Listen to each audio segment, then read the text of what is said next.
विस्थापित होकर आए हो तो आप किसी और की नौकरी खा रहे हो। तो यहां वाले आदमी गुस्सा है। थोड़े दिन पहले राज ठाकरे ने मुद्दा उठाया था महाराष्ट्र के अंदर, मराठी नॉन मराठी का उठाया था ना, वो समाज को तोड़ने के लिए ही तो था। जैसे आज आप कह रहे हैं कि भाई नौकरी नहीं करने देवांगे, इसका यो मतलब नहीं है कि हम उनको मारेंगे पीटेंगे या उनको कहेंगे कि तुम जाओ ना।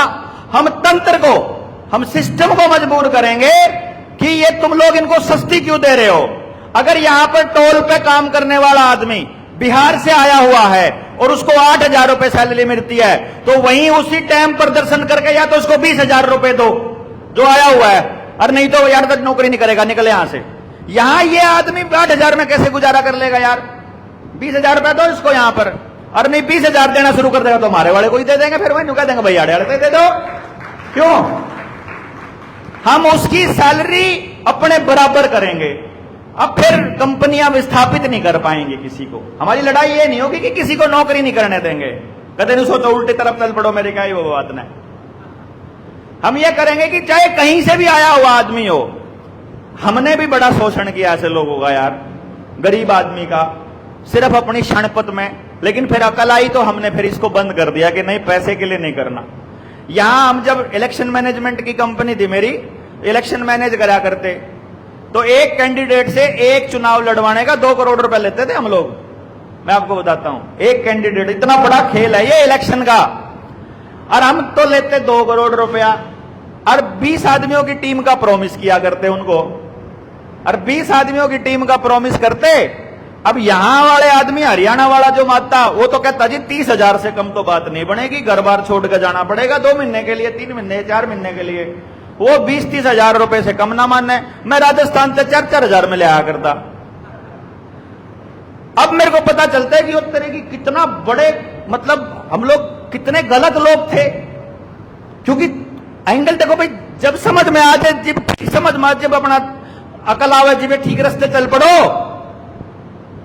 तो हमने फिर तंत्र के लिए काम करना बंद करके जनता के लिए स्टार्ट किया कि जनता को सिखाएंगे राजनीति करना। जब इतने बड़े मोटे गाहकों को सिखा रहे हैं तो जनता को नहीं सिखा सकते फिर आप।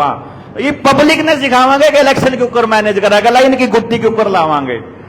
कल मेरे को मेरा साथी बता रहा था, कह रहा था कि जी इतनी तंत्र, वो आशीष ही पूछ रहा था, कहने लगा जी हमारे खिलाफ कौन कौन है। मैं कहा सब है, भू माफिया हमारे खिलाफ, मेडिकल माफिया, फार्मा कंपनी हमारे खिलाफ, बैंक हमारे खिलाफ, कर्मचारियों ने गाड़ा हम देने लग रहे, पुलिस वाले ने गाड़ी हम देने लग रहे हैं। डिपार्टमेंट कोई छोटा ही नहीं जिसके खिलाफ आप ना बोल रहे। सारी पॉलिटिकल पार्टियों के खिलाफ आप बोल रहे। समझ रहे हो आप बात?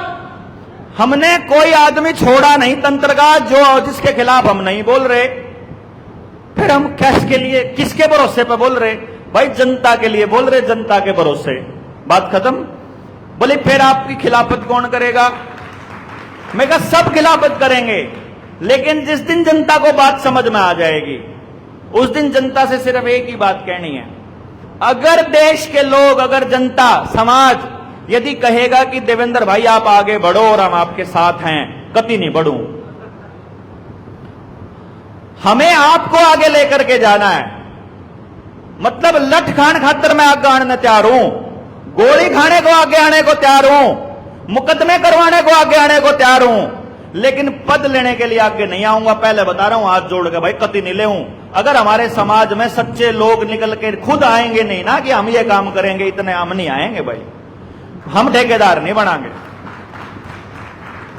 और हम तो एक शर्त पे आवांगे कि जब पद दोगे तो। मैं तेने बोला ना तने तो चुनाव लड़ना पड़ेगा। मैं कहा जमा नहीं लड़ूं, लुक जूंगा जाकर ना पहाड़ा पे, मैंने कौन रोक लेगा।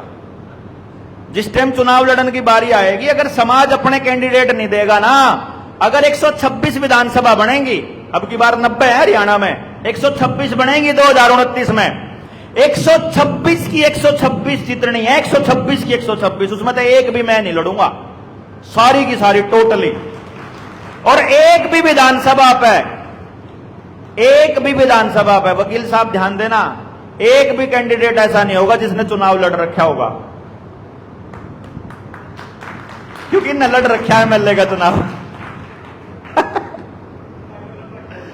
लड़ रखा है। एक भी जो पॉलिटिकल विचारधारा का आदमी नहीं, अगर समाज से कभी प्योर आदमी, क्योंकि आज के टाइम पर राजनीति करने वाला आदमी अच्छा आदमी होगा इसके ऊपर हमको यकीन नहीं है। तो वकील साहब अच्छे आदमी होंगे, मन ही बाल तो यकीन नहीं, पर जब 3 साल में अगले ने साबित कर दिया तो 29 तो दूर है, फिर आप सारे हाथ जोड़ लेंगे, नहीं भाई तो ही लड़ ले, मार और कोई है को नहीं। क्यों जी, समझ गए ना? वो तो सारा का सारा समाज बताएगा ना, हम थोड़ी। अगर हमारे समाज के पास 126 भी अच्छे आदमी नहीं है लीड करने के लिए, फिर ऐसे समाज में मैं तो 2029 के बाद ना रहूं। आप तो अपना छुट्टी लेकर पहाड़ा चले जाऊंगा भाई, लेकिन आप इंटरफियर करेंगे। अब की बार बताएंगे इनको कि क्या होती है राजनीति, क्या होता है। गांव में बढ़न नहीं देना, बस नेता तो इतना तो पूछना है, तने बेरा था कि नहीं बेरा था, तने इन बात का पता था कि नहीं पता था। बस अभी अपने पास एक मैं काम करने लग रहा हूं, आपको बड़े लाभ, मैंने जो कहा था अपने साथी होता है, आने वाले टाइम में आपके पास इतने लोग आएंगे कि भूल जाओगे, थक जाओगे, आदमी नहीं संभाले जाओगे, थारे पता है। स्ट्रक्चर बना लो अपना पूरा। मैं आपको यह बता रहा हूं, यह आएगा जोड़े वाला, कन्यादान लिखेगा, कन्यादान ही ने दे दियो भाई। तो मैं ये बता रहा हूं आप लोगों को साथियों, अभी जितनी आज तक ट्रेनिंग करी है ना, सारी ट्रेनिंग का निचोड़ निकाल के एक 3 घंटे की वीडियो ऐसी बनाने वाले हैं हम लोग, जिसके अंदर सबूत भी एंटर करेंगे, अखबारों की कटिंग भी एंटर करेंगे, अपनी बात के साथ लगी हुई हर चीज एंटर करेंगे। हमको गांव में कम से कम 10 आदमी, और ज्यादा तो कितने हों वो चाहिए, जो गांव की चौपाल में, जो गांव के मंदिर में एलईडी लगा के बस वह 3 घंटे की फिल्म डेली 8 से 11 चला दे या 7 से 10 चला दो, बस सारे गांव का सारा खेल अपने आप समझ में आ जाएगा। के बात करनी है, नेता तय के पूछना है, अधिकारी तय के बताना है, फिर तो सबने सुन नॉलेज दे देंगे, आप टेंशन नहीं लेनी है। अगर आप लोगों ने कोई जिम्मेदारी दे दी मेरे तय, अगर आपने कोई कुर्सी दे दी, अगर आपने कोई पद दे दिया, अगर हमें कार्यक्रमों में, अगर मैंने मरण गढ़ में जाना पड़ गया, अब फलानी जगह अपने कार्यकर्ता का साथी, उसका भाई गुजर गया, उसकी मां गुजर गई, मां मन ना बताया करो, बताए पीछे जाना मतलब न्यू लगा अंदर से भी जा नहीं पाया, गलत है। फोन तक काम चला ला, क्योंकि अगर मैं जाने लग गया ना, मैं तो इन्हें काम में ले जाऊंगा। मैं तो यार 365 दिनों में 365 कार्यकर्ता, अपने पास तो लाखों लोग हैं, तो तम जाया करो सांत्वना के लिए। किसी भाई ने उन्हें जरूर तो बता दियो, वहां के लिए आप अपील कर देंगे भैया दिक्कत थी, नहीं तो आपने अगर आपने कोई और काम दे दिया रिसर्च के अलावा, तो आगे नहीं बढ़ पाएंगे। हम आपको रिसर्च कर करके बताते जाएंगे, हर ठगी चोरी जो आपके साथ हो रही है, बचना कैसे वो बताते जाएंगे, बढ़िया मानस काटने कैसे वो बताते जाएंगे, अच्छे मानस बचाने के ऊपर वो बताते जाएंगे।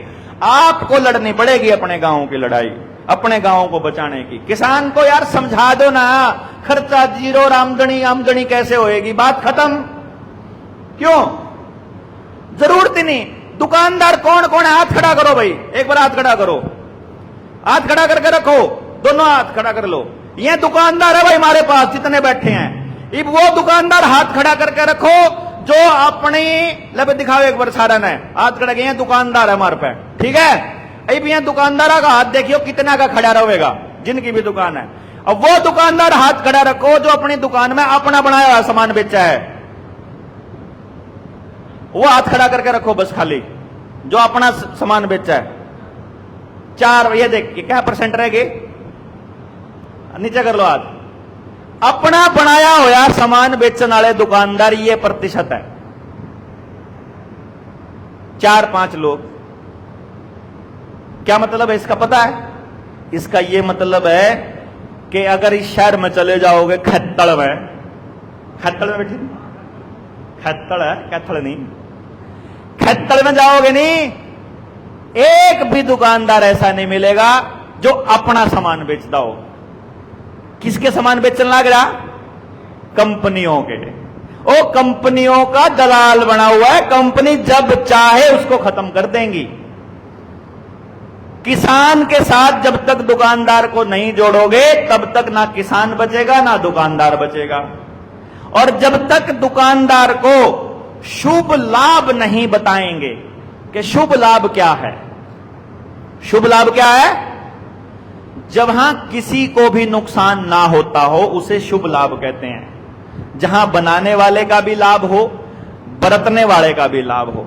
तो इलेक्ट्रॉनिक का सामान बेचने वाला, कंप्यूटर का सामान बेचने वाला, बिजली का सामान बेचने वाला, गाड़ियां बेचने वाला, और ये जितने भी काम करने वाला, इलेक्ट्रॉनिक का सामान बेचने वाला, क्या वो शुभ लाभ कमा रहा है? हाँ जी बताओ। मान लो वो चमड़े वाला घी बेचन लाग रहा है, कॉटन सीड वाली नमकीन बेचन लाग रहा है, मैदे वाले बिस्किट बेचन लग रहा है, अगर जीएमओ वाले तेल का सामान बेचन लग रहा है, तो जो बच्चा खाएगा वो तो नपुंसक होने लग रहा ना। तो क्या वो दुकानदार शुभ लाभ कमा रहा है? नहीं कमा रहा है। अगर शुभ लाभ नहीं कमा रहा तो उसके बालक ठीक रह जाएंगे, नाश तो उसका भी होगा। शुभ लाभ होने का एक ही तरीका है, अगर वो किसान के साथ जुड़ेगा तो, अगर वो गांव के साथ जुड़ेगा तो, अगर वो कंपनियों के साथ जुड़ेगा तो शुभ लाभ नहीं होगा। बात समझ में आई कि नहीं आई? यानी कि धीरे धीरे धीरे धीरे हमको समझ में आ जाएगा। अपने साथ एक साथी है, किस किस को नाम सुना है उसका? सुरेंद्र पाल वर्मा, हाथ खड़ा करो। इन्होंने सुन रखा। उनका एक साथी है राजेंद्र, पास का एक गांव है, मैं उसका नाम भूल जाऊं हर बार उनके गांव का।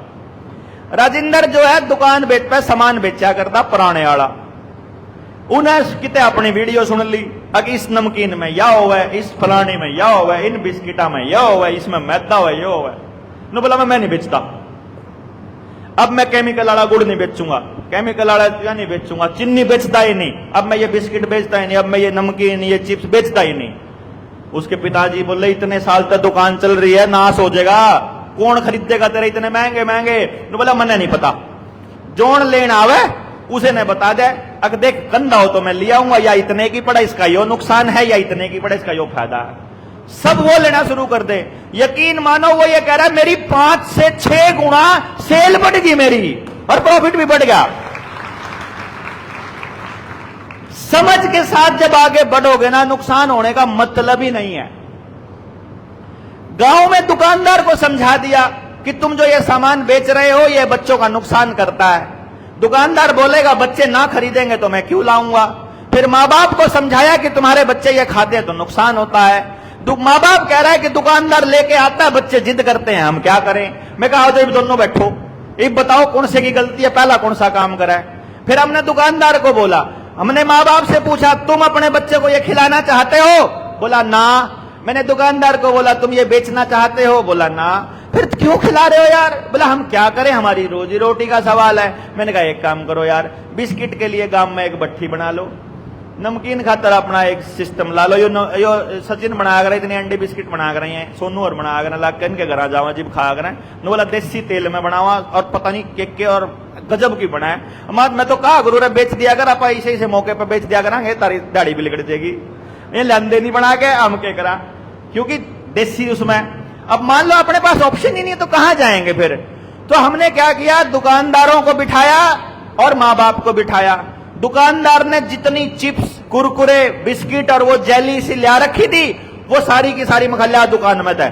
उन्हें दुकान में तल्या कर टेक दी, कीमत रखी इसकी कितनी आई है, इतने रुपए की आई है। उतने रुपए दुकानदार को पकड़ाए, सारों ने मिलकर उतने रुपए पकड़ा दिए। कुछ भी इससे में नहीं आता, 100-200 रुपए बांडे में आए, खा के सारी फूक दी। भाई दुकान पर तो लेके नहीं आवेगा, ना वो लांदा ना माँ बाप लेंदे, अब ना बच्चों को दिखाई देती ना मिलती, बात खत्म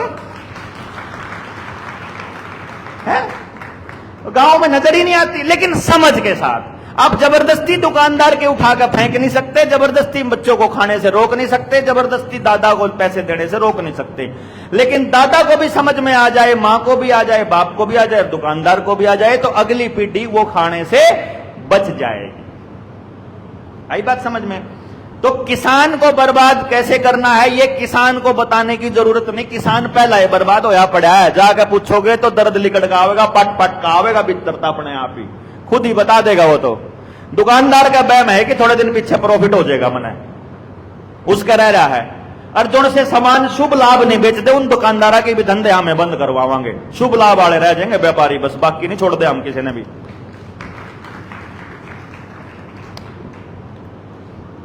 अब चौथा तबका कौन सा रह गया भाई? व्यापारी हो गया, दुकानदार हो गया, मजदूर रह गया। अब मजदूर की कहानी रहेगी। मजदूर, एक भी मजदूर ऐसा नहीं है आज के टाइम पे गांव के अंदर जिसके शरीर में मजदूरी करने की ताकत रह रही हो। उसके शरीर में ऐसे केमिकल डाल दिए इन लोगों ने इस कोरोना वाले दौर में कि भाई वो अब मेहनत करने से बिल्कुल उब चुका है। और समाज से तोड़ा था इस मजदूर को मनरेगा ने। मनरेगा आई, जिस टाइम पे किसान को जरूरत है उसी टाइम पे मनरेगा आ जाएगी, पिछली फसल की कटाई और अगली फसल की बिवाई के टाइम पे। वो मनरेगा जो है वो मजदूर को ज्यादा पैसे दे रही है, किसान से कम मिल रहे हैं। इसका नुकसान क्या हुआ? इसके दोनों को नुकसान हुआ। मजदूर किसान से टूट गया, मजदूर को पैसा फ्री में मिलने लग गया, ज्यादा मिलने लग गया, और किसान को मजदूर ना मिलने से किसान ट्रैक्टर ले आया, मशीन ले आया। किसान का भी खर्चा बढ़ गया और मजदूर काम करने की आदत खराब हो गई। अब दोनों आपस में एक दूसरे से चिढ़ते हैं। किसान को जाके बोलोगे कि मजदूरों से क्यों नहीं करवाते, किसान बोलेगा मस्तारे हैं, सरकार ने आदत खराब कर रखी, 5 किलो फ्री का अनाज दे दे है, इनके पीछे दे दे हैं, वर्दी के पीछे दे दे हैं, दूसरे स्टाइफंड आ जाए हैं, ये नहीं काम करके राजी कोई भी। और जो मजदूर है उस तबके ने जाके ये कुछ संगठन वाले न्यू कहते हैं, थारा नाश कर रखा इन्होंने, तुम लोगों को शोषण किया इन्होंने, जाति प्रथा में, छुआछात में तुम लोगों का सत्यानाश किया था, इनके साथ खड़ा नहीं होना है, ये तुम्हारे शोषण के दायित्व मतलब उत्तरदायी हैं और तुम लोगों को इन्होंने शोषण किया। अब जो अगर मायावती की सरकार आ जाएगी, चंद्रशेखर सत्ता में आ जाएगा, या हमारे वाला नेता आ जाएगा, या जय भीम वाले आ जाएंगे, या फलाने वाले आ जाएंगे, तो इनकी जुड़ से की सारे की जमीन लेकर सब न बांटेंगे। अरे नहीं तो या पंचायत नु पका दे, मतलब तो वो समाज को जुड़ने ही नहीं देते आपस में। ना हो रहा हो तो बताओ,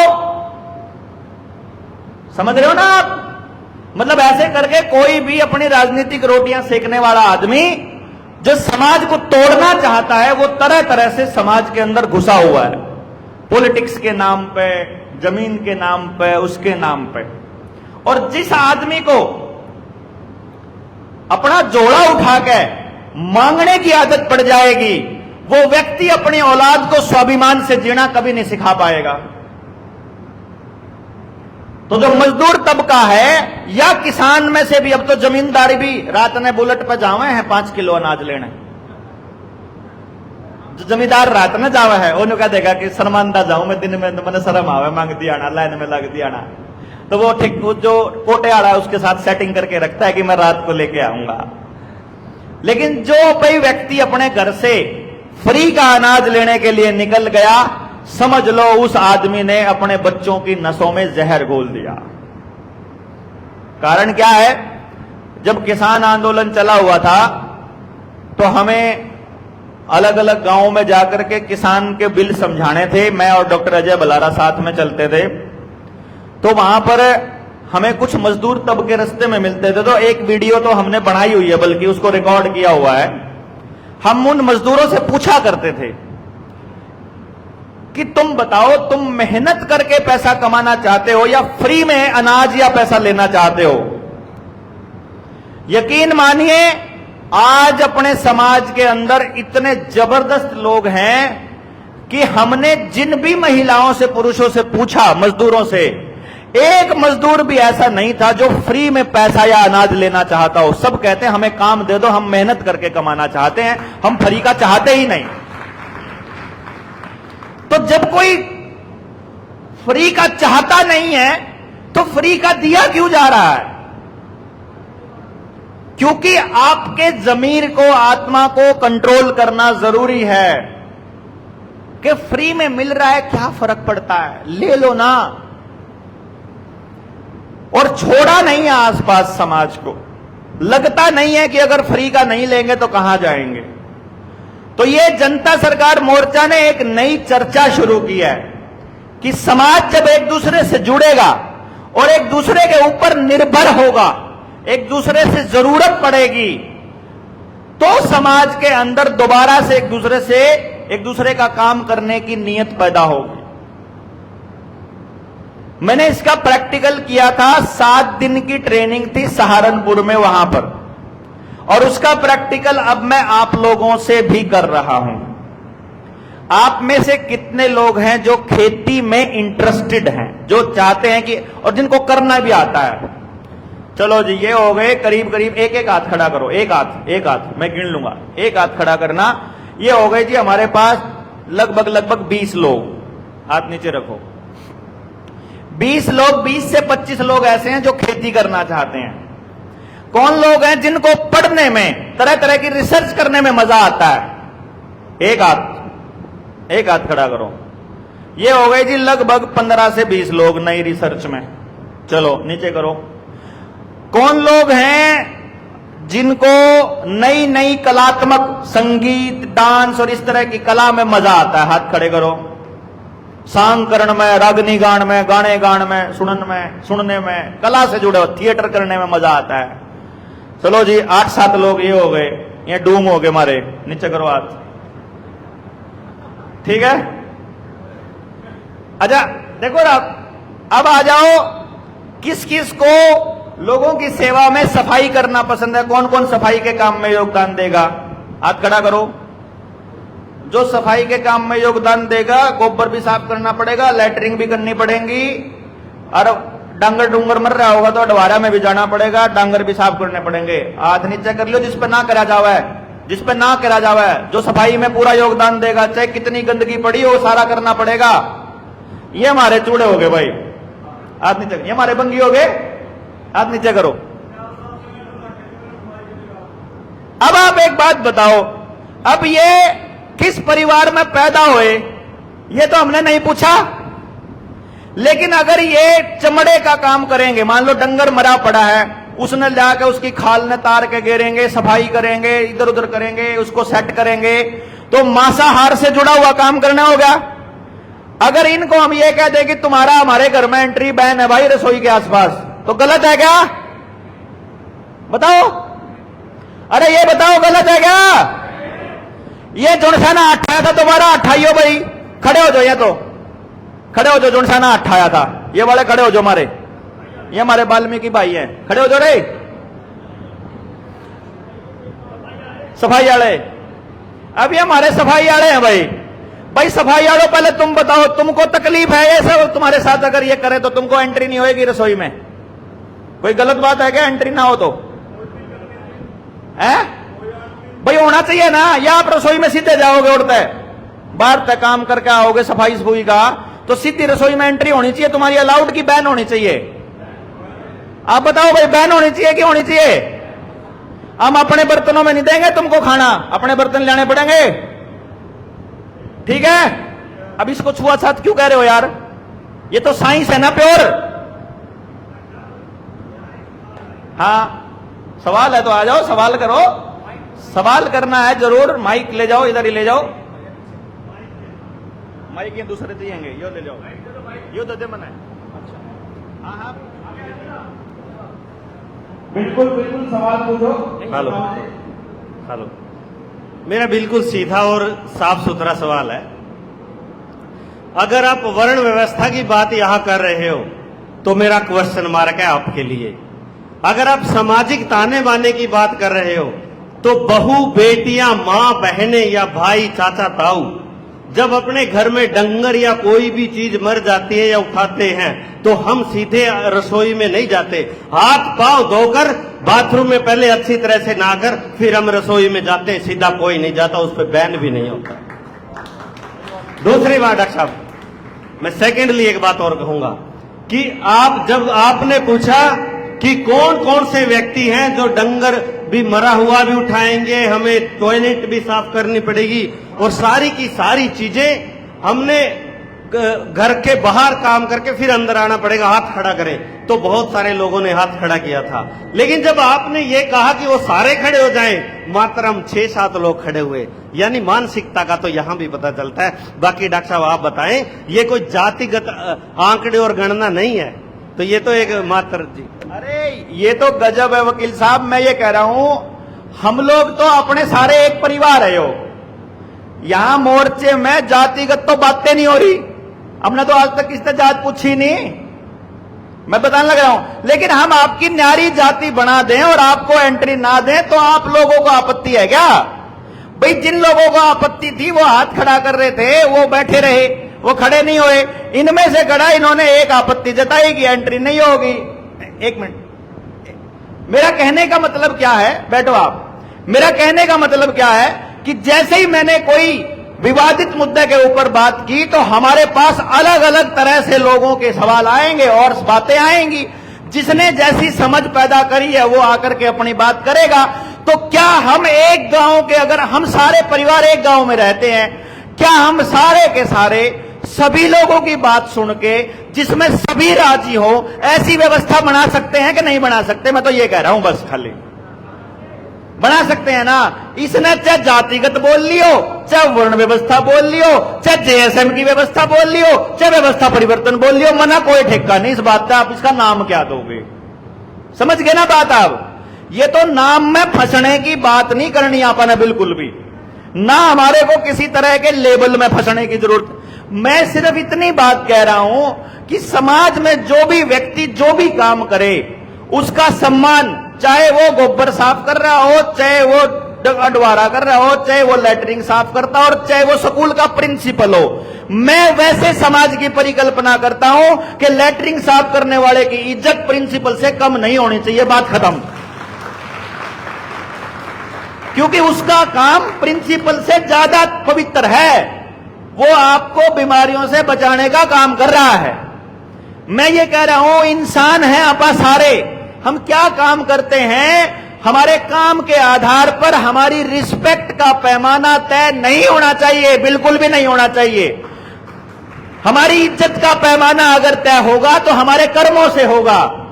मैं चाहे कितने ही पैसे वाला कोई व्यक्ति हो, अगर वो किसी की बहू बेटी की तरफ गलत नजर से देख ले तो उसको धिक्कार मिलना चाहिए, चाहे कोई हो, कितना ही ताकतवर आदमी हो।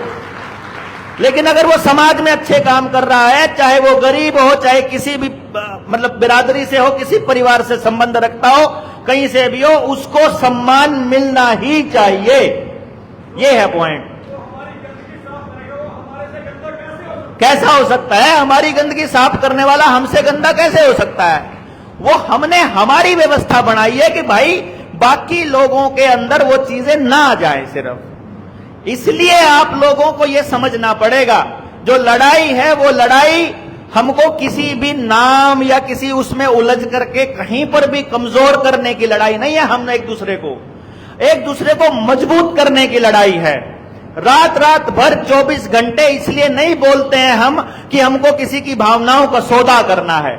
हम इसलिए बोलते हैं कि हमसे नहीं होगा, हमसे अकेले से नहीं होगा, समाज के लोगों को खुद से आगे आकर के आना होगा। अगर हमसे नहीं हो रहा है भाई, तो आपसे कह रहे हैं कि कोई तो आओ आगे निकल के। एक आएगा तो उसके साथ और आएंगे, और आएंगे तो और आएंगे। और आज के टाइम पर जिस तरह से जनता सरकार मोर्चा का काफिला बढ़ रहा है, यकीन मानिए ये तो दिखाई भी नहीं दे रहा। ये जो बैठे हैं ना लोग, ये जितने जुड़े हैं आज तक, 3 बड़े प्रोग्राम किए अपन ने। 19 नवंबर को नस्ल बचाओ रैली की थी 2023 में। उसके बाद हमने तालकटोरा में एक प्रोग्राम किया था। अभी समालखाने में हमने प्रशासन को दिखा दिया कि भाई जनता ही सरकार है। लॉकडाउन बंद कराया था, बहुत से लोगों का योगदान था उसके अंदर, लेकिन कोई भी संगठन खड़ा होकर के नहीं आया था। मास्क के ऊपर हो, चाहे दोबारा कोरोना चालू हो या उस टाइम पे बोलना हो, चाहे दूसरे मुद्दे हो, एचयू का हो, यूनियनों का हो, सारे मुद्दे अपन लोगों ने उठाए हैं। कोई संगठन ऐसा नहीं है आज के टाइम पर पूरे भारतवर्ष में जिसके ऊपर लोग यकीन करते हो। और आज के टाइम पे जनता सरकार मोर्चा पे जो यकीन करते हैं उसका कारण क्या है? एकमात्र संगठन ऐसा है। और मैं संगठन इसलिए बोल रहा हूं, संगठन नहीं है यो वैसे, लेकिन ये जगह ऐसी है जहां पर आकर आप सारे लोग सुरक्षित भी महसूस करते हो, आजाद भी महसूस करते हो और बंधे हुए भी मजबूत करते हो। यानी स्व अनुशासन का एक अनूठा उदाहरण पेश कर रहा है जनता सरकार मोर्चा। स्वानुशासन, अपने आप अंदर से आ रहा अनुशासन, आपको कोई बांध नहीं रहा। हम कह रहे हैं हमारे इस समाज में रहने का ये नियम है, हमारे इस समाज में चलने का ये नियम है। जिस भाई को ऐसे नहीं चलना है, आप अपना समाज का निर्माण कर लीजिए जैसे समाज आपको चाहिए। हमको शुभ लाभ वाले लोग चाहिए, हमको एक दूसरे के लिए साथ खड़े होने वाले लोग चाहिए, हमको इस तरह चलने वाले लोग चाहिए। अगर वो लोग आप नहीं हो तो हम आपके लिए नहीं है। अगर आपको जल्दी है, जिनको जल्दी थी वो चले गए, वो निकल लिए। अगर आपके पास कोई और रास्ता है वो कीजिए और हम लोगों को तैयार कीजिए, हमको कन्विंस कीजिए, हम आपके साथ खड़े होंगे, हमें कोई दिक्कत नहीं है। मैं चाहता हूं कि आज अगर इस सभा में कितने लोगों की हाजिरी आई है आपके पास? 400 लोगों की आ गई है लगभग। हम मान लेते हैं कि 400 लोगों की हाजिरी आई है, 500 की आई हो चाहे 300 की आई हो, कोई फर्क नहीं पड़ता हमको। लेकिन मैं ये कह रहा हूं कि जितने लोग जनता सरकार मोर्चा से आज जुड़े हैं, अगर आज 400 लोग हैं यहां पर, तो मैं ये चाहता हूं कि 400 संगठन तैयार हो यहां से बाहर निकलने के बाद। 400 संगठन। कोई आदमी ये ना कहे कि मोर्चा टूट रहा है, उस आदमी को ये पता होना चाहिए तुमको क्या पता क्या टूट रहा है। भैया अलग होके जो काम कर रहा है वो हमारी फ्रीक्वेंसी का नहीं है, वो उसकी फ्रीक्वेंसी का है। तो उसकी फ्रीक्वेंसी के लोग उससे जुड़ जाओ ना, जो हमारी फ्रीक्वेंसी के हैं वो हमसे जुड़ जाओ, जो आपकी फ्रीक्वेंसी के अपने जोड़ लो। हमको क्या है, हम सारे हैं तो उसी रास्ते पर चलते हुए। हमारी आपसे बनती है, आपकी हमारे से बनती है। आप हमें कन्विंस कर सकते हो, मैं आपको कन्विंस कर सकता हूं तो साथ आ जाएंगे, मैं आपको कन्विंस नहीं कर सकता तो नहीं आएंगे। धक्के से थोड़ी, धक्का थोड़ी है यार, समाज सेवा है, कोई दिहाड़ी पे थोड़ी बुला रखे हो, पैसे थोड़ी देंगे आपको। हम यहां आए हैं स्वानुशासन, अपनी मर्जी से। समाज का काम करने में कोई किसी का बंधुआ मजदूर नहीं है, कोई किसी के हिसाब से नहीं चलेगा। कोई किसी के साथ चलने को तैयार हो तो चलेगा, नहीं तैयार हो तो नहीं चलेगा, कोई टेंशन नहीं है, कोई दिक्कत नहीं है। लड़ाई में जो साथ आए, जो जहां तक चले उसका स्वागत है, जो नहीं चले, कभी उस भाई को जरूरत पड़े तो हम भी उसका साथ देंगे, 24 आवर उसके लिए खड़े, कोई टेंशन नहीं है। जिस पे जितना समय दिया जाएगा आप देवांगे। तो जब आप गांव में जाओगे, किसान को उसकी बर्बादी समझा दी, नौकरी वाले को उसका बर्बादी समझा दिया, और भाई कैसे बर्बाद होगा, भाई अपना जो व्यापार करने वाला है उसको समझा दिया, भाई दुकानदार व्यापारी हो गया, और भाई और कौन सा मजदूर है उसको समझा दिया। एक नया तबका भी है गांव में, बेरोजगार, वो तो पहले ही बर्बाद है, उस तो बर्बादी के समझाओगे? उससे तो ये समझाना है कि यदि समाज को तुम समझा पाए तो हम वो व्यवस्था बना सकते हैं, हर हाथ को काम मिलेगा, 100% रोजगार की गारंटी जनता सरकार मोर्चा। गांव वाले आ जाओ, सामने आओ। हमने अपने गांव में काम किया स्टेप वाइज। सभी साथियों को मैंने एक बात बोली थी, स्टेप 1 के बिना स्टेप 2 पे नहीं जाएंगे।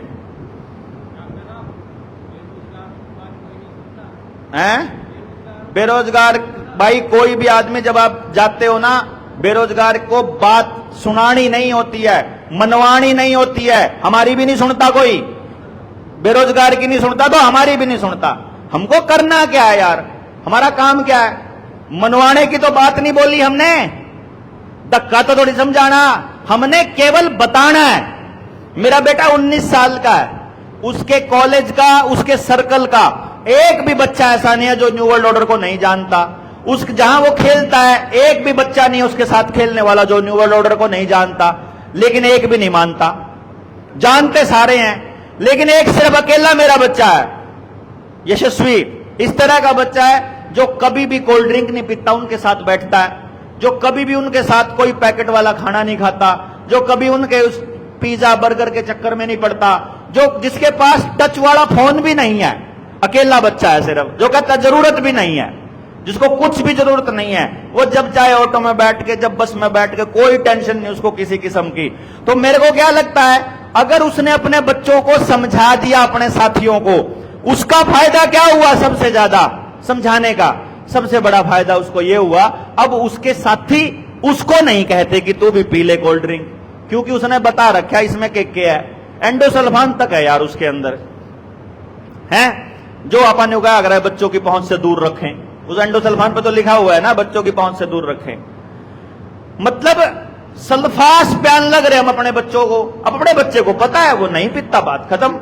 अब कोई माने ना माने, बेरोजगारों को जब आप आओगे ना, बेरोजगारों के अंदर, यूथ के अंदर जो ऊर्जा है, पॉजिटिविटी का अपना रोल है। बेरोजगार बैठ के जिस दिन बात करने लगेंगे ना, उनके माँ बाप उनकी बात को मानना चालू कर देंगे, क्योंकि उनके माँ बाप को अभी तक उनको क्या लगता है कि जो वो कर रहे हैं वो काबिले तारीफ नहीं है। अभी जो कर रहे हैं, जिस दिन माँ बाप को पता चलेगा कि तुम्हारा बेरोजगार बच्चा पूरे समाज और पूरी दुनिया को बचाने की लड़ाई लड़ रहा है, उस दिन वो माँ बाप फक्र करेगा उसके ऊपर। उसमें दिक्कत क्या है? मेरे खुद के माँ बाप मेरे को शुरू में ऐसा मानते थे, वो पागल है, इसका दिमाग खराब है, क्यों नौकरी छोड़ा है, क्यों यू काम करे, लोगों तो लटकावेगा, यो करेगा वो करेगा। अब मेरे माँ बाप को ये लगने लगा भाई छोरा ठीक काम कर रहा है, तो 5-7 साल की, 8-10 साल की तप तो करो, थोड़ा तपस्या तो करो यार, ऐसे थोड़ी सारा समाज आपको लग जाएगा कहने। बिना करे नहीं भाई। देखो, हमने 9 साल दुनिया में, समाज में घूम घूम के पब्लिक को जगाया है। वो 9 साल पहले बोए हुए बीज ई फूटन लग रहे हैं। कोई आदमी हमसे 5 साल पहले जुड़ा था, कोई 6 साल पहले, कोई 9 साल पहले, कोई आज जुड़ा है, कोई कल जुड़ा था, कोई हफ्ता पहले वीडियो देखी, किसी ने महीना पहले। ये सारी मेहनत का नतीजा यहां तक आया है। कदे आपने सोचते हो कि जनता सरकार मोर्चा बनने के बाद की मेहनत है, और सिर्फ जब समाज का काम किया तब नहीं। जब मैं टीचर था उस वक्त मैं कैसा था, मेरे जहां मेरी नौकरी थी वहां जाकर के पता करो। हर माँ बाप, हर बच्चे का माँ बाप, देखो कुछ होता है कि 40% खिलाफत करेंगे, 20% अच्छा बोलेंगे। पूरी क्लास में आज तक जहां भी मैंने 8 साल तक पढ़ाया है, 8 साल की टीचिंग करियर में एक बच्चे का भी माँ बाप ये नहीं कह सकता कि मास्टर ने थोड़ी सी भी लापरवाही करी थी काम में। एक भी बच्चे का माँ बाप, ठीक है। जिस गांव में जाओगे, जिसके साथ काम किया है, जिसके साथ भी काम किया है, एक आदमी ये नहीं कह सकता कि इस आदमी ने मेरा हक रखा, एक भी आदमी। तो भाई आपने वो जो मेहनत करी है, वो जो तप करा, उसका फायदा होया। उसका फायदा किसको होया? समाज से जुड़ने का। क्या था?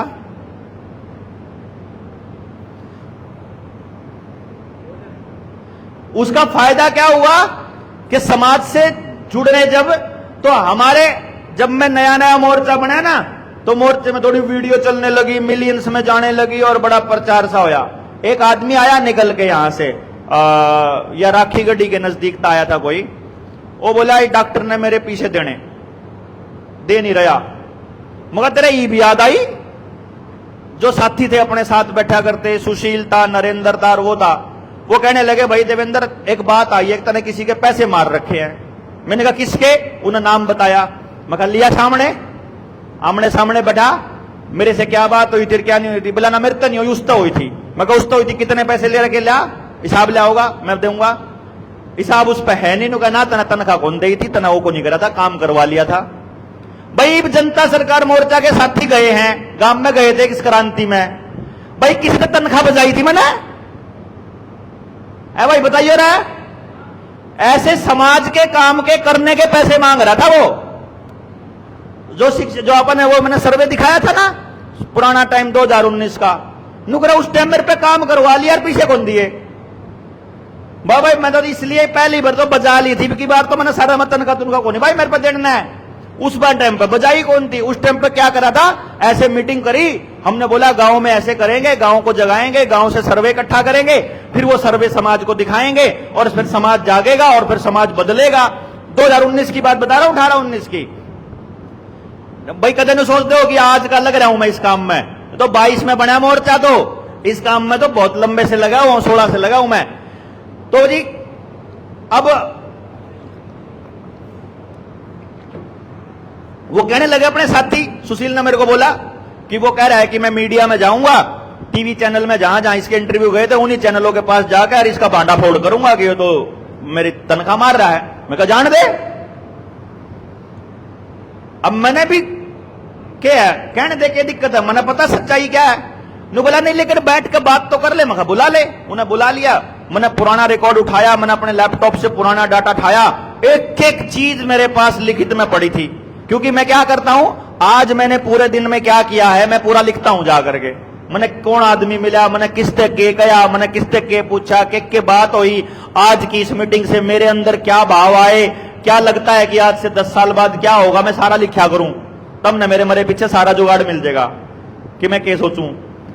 तो वो मैंने दिखा दिया उसको सारा डेटा। मैं कहा ये देख ये बात हो रही है, ये मैसेज हैं, ये खर्चे के स्क्रीनशॉट है, ये भेजे हुए है, ये इसकी हाजिरी है, ये हो रहा। सारी पंचायत में बैठ के उसकी बेइज्जती हुई। फिर भी नहीं बोला ना मैं तो जाऊंगा मीडिया में। वो बोला तने के चाहिए, बोला मैंने इतने पैसे चाहिए। मां भाई ब्लैकमेल नहीं होऊंगा, मैं पैसे नहीं दूंगा।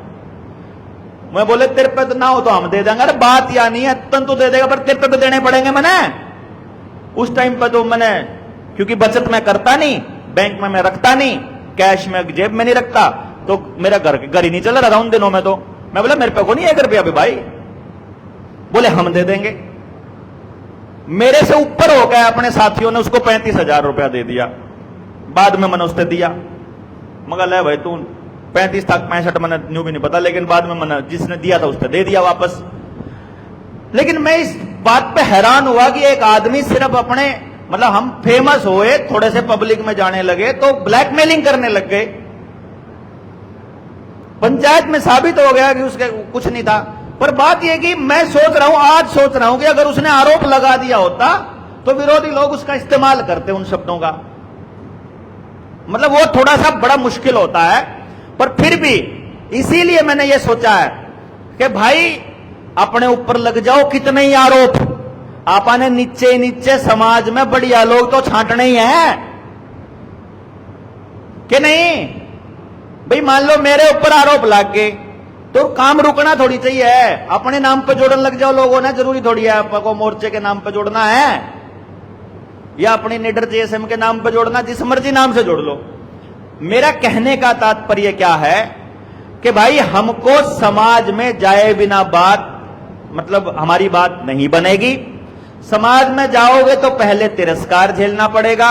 और मैंने पूरी कैलकुलेशन गांव वाली आपको बताई थी कि अपने गांव में जब हम गए तो कितने विरोध किस लेवल पर हमको सहन करना पड़ा, ये हमारे साथियों को पता है। और उसके बावजूद आज हमारे गांव में अब हर मोहल्ले में मीटिंग करने के लायक हो गए। और मैंने ये तय किया है, जैसे अभी एक साथी पूछ रहे थे कि जी गांव में अगले चरण में कब जाओगे आप, अगली मीटिंग कब करोगे गांव में। मैंने कहा अगली मीटिंग करूंगा मैं जब मैं हर मोहल्ले में मीटिंग कर चुका होऊंगा। जब तक मैं वो नहीं कर चुका हूंगा मैं अगले स्टेप पे नहीं बढ़ूंगा। यानी पिछला स्टेप पूरा किए बिना अगले स्टेप पे जाने का मतलब है 3 पैड़ी छोड़ के उतरना। और 3 पैड़ी छोड़ के उतरोगे तो नीचे गदाका लगेगा, सीधी सी बात है। तो अपने को स्टेप वाइज उतरना है, स्टेप वाइज चढ़ना है। अगर 3 पैड़ी छोड़ कर चढ़ने लग जाओगे तो थक जाओगे जल्दी। तो हमको क्या करना है, बिल्कुल कदम दर कदम इंजॉय करते हुए, एक दूसरे का आनंद, एक दूसरे का साथ, उसको मजे से चलते हुए। जो यात्री आएंगे वो आते रहेंगे, जो जाएंगे वो चलते रहेंगे। जिनके पास 2 घंटे है 2 घंटे, जिनके पास 2 दिन है 2 दिन, जिसके पास 20 दिन है 20 दिन, जिसके पास 2 महीने 2 महीने, जिसका जितना साथ उतना साथ आए। समाज में उसका साथ ले लो। उसके बाद जब जरूरत पड़े तो हम साथ खड़े हैं। उसमें हमें किसके साथ रहना है, किसके साथ बात करनी है, किसके साथ चलना है, अंदर से जो आवाज आए सिर्फ उसको फॉलो करना है। ना समाज की चिंता करनी, समाज के कहेगा, ना मोर्चे की चिंता करनी, ना बलारे की चिंता करनी, ना किसी कुल्हाड़े की चिंता करनी, किसी की चिंता नहीं करनी। अंदर से अंतरात्मा कह रही है कि हम गलत आदमी है तो बिल्कुल साथ नहीं आना, और अंतरात्मा कह रही है कि आदमी ठीक है तो बिल्कुल साथ नहीं छोड़ना। बात खत्म। क्योंकि अंतरात्मा आपको झूठ नहीं बोलेगी, सीधी सी बात यह है। ना किसी के भाषण के चक्कर में पड़ने की जरूरत। आपके शब्द जो हैं वो अगर अंदर से आ रहे हैं तो पता चल जाता है, सीधा जोड़ते हैं। और अगर शब्द बनावटी हैं तो वो भी पता चल जाता है। आपका काम बनावटी है वो भी पता चल जाता है, आप नौटंकी हो वो भी पता चल जाता है, आप सिर्फ बातों बातों के शेर हो या काम भी करते हो ये भी पता चल जाता है। और ये सबको पता चल जाता है। मैं आपको बताऊं, गांव में जाओगे तो भी पता चल जाता है। तो गांव को स्पष्ट पता है कि आप क्या करने वाले हो। यदि आप अंदर से सच्चे हो, मैंने अपनी यात्रा में यह देखा है, आपसे डर लगता है पॉलिटिकल पार्टियों के पालतू कुत्तों को, जिन्होंने पट्टा पहन रखा है ना किसी पॉलिटिकल पार्टी का, उसको डर लगता है आपसे कि ये आदमी आ गया तो हमारा धंधा चौपट हो जाएगा, हमारा रोजगार चला जाएगा। ये तो सबको जोड़ने की बात कर रहा है, हमारा धंधा सबको तोड़ने से चलता है, ये आदमी हमको बेघर कर देगा। बेईमान और चोर आदमियों को जनता सरकार मोर्चों के लोगों से डर लगेगा, अदरवाइज जो समाज को जोड़ना चाहते हैं, समाज का प्रत्येक व्यक्ति आपके साथ खड़ा होगा। आप जाकर के देखना गांव में, क्योंकि हम समाज के किसी तबके को छोड़ने की बात कह ही नहीं रहे, हम समाज में सबको साथ लेके चलने की बात कह रहे हैं। इसलिए सारे तबकों से जब हम बात करेंगे, सबसे जब हम बात कर रहे होंगे, तो आपको यह ध्यान में रखना है, पूरा न्यू वर्ल्ड ऑर्डर, उसकी 5 की 5 वीडियो मैं आपको ग्रुप में डाल दूंगा। अगर कोई बंदा सोशल मीडिया पे देख रहा है तो हमारे डिस्क्रिप्शन में मिलेंगी, वो 5 वीडियो देखनी है, क्योंकि कल का मसला रुपए पे चलेगा अपना। वो पूरी वीडियो आपने देखनी है। वो पूरी वीडियो देखने के बाद आपको ये मालूम पड़ेगा कि भाई असल में हम सुबह से लेके रात तक, उठने से लेके रात तक और पैदा होने से लेके मरने तक हम लोग सब कंपनियों के लिए कर रहे हैं। अब हमें अपने परिवार के लिए करना है, अपने गांव के लिए करना है, अपने समाज के लिए करना है और अपनी जिंदगी का मकसद पूरा करने के लिए करना है। इस उद्देश्य से हम लोग आगे बढ़ेंगे, यही सपना हमारा है। और यही सपना जब आपका होगा तो कारवां देखना कितना जबरदस्त बनेगा, आप इस बात को समझ के नहीं। आपका मकसद हल होना चाहिए, हमारा नहीं, आपका। मेरा मकसद और है, आप सबके मकसद और हैं। हमको ऐसा काम करना है जिसमें हम सबके मकसद हल होते हो, यानी ऐसा काम, अगर वो काम हम ढूंढ नहीं पा रहे तो ढूंढेंगे, हम उस पर सर्च करेंगे कि हम सबका क्या मकसद है, हम क्यों आए इस धरती पर। वो वहां जाना है अपने को, वहीं पर लेकर जाना है आपको। ये सब कचरे में नहीं पड़ना है, इस कचरे से बाहर निकलना है। तो जो आदमी जहां बैठा है, जो खोज रहा है, ढूंढ रहा है या मकसद मिल गया है, वो आ जाओ। उन्हीं को बुलाने के लिए आह्वान है, उन्हीं को बुलाने के लिए ये यात्रा है, उन्हीं के लिए ये सारा का सारा मंजर है, उसी के लिए ये कारवां है। इसलिए आप सबको बोल रहे हैं कि जिनको जो जुड़ पा रहे हैं केवल वही आगे चलेंगे, जो नहीं जुड़ पा रहे हैं अपना रास्ता बदल के अपना चलो। उनको जयराम जी की, हमको किसी का बुरा ना कभी करना है, ना बोलना है, ना सोचना है, ना हमारा बुरा नाम की चीज ही नहीं है। जिसका हो अच्छा हो तो हो, ना हो तो ना हो। भाई हाथ जोड़ लो, बाबा बस की बात नहीं है, यो काम मेरे बस का है ही नहीं। एक चीज को उठाने के लिए 10 मानसा की जरूरत है, हम मानस 2 है। भाई हाथ जोड़ के खड़े रहो, हमारे बस की बात नहीं, मार पे नहीं उठता, हमारा बस का थोड़ी है यार। अरवा काम इतना बड़ा है, परमात्मा का काम आदमी कैसे कर देगा, अपनी औकात नहीं है ये करने की। इसके लिए तो कोई दिव्य शक्ति आए, अपना साथ दे तो बात बनेगी, नहीं तो नहीं पॉसिबल है। और उस आप सब हैं वो दिव्य शक्ति, मतलब जो जो अच्छी आत्माएं हैं वो आ जाओ भाई, बात खत्म। ये तब होगा। और कदे नहीं सोच रहे हो कि ये कोई ऐसा काम है कि जिसमें आप आयो करांगे। इसलिए आपको सारे तबकों को बचाने की बात करनी पड़ेगी कि हमको साथ रहना है, हमको नहीं टूटना, हमको नहीं मारना किसी को, हमको नहीं पीटना किसी को, हमको नहीं करना। हम गांव में साथ रहना चाहते हैं, हम इस तरह से साथ रहना चाहते हैं कि किसी का नुकसान ना हो।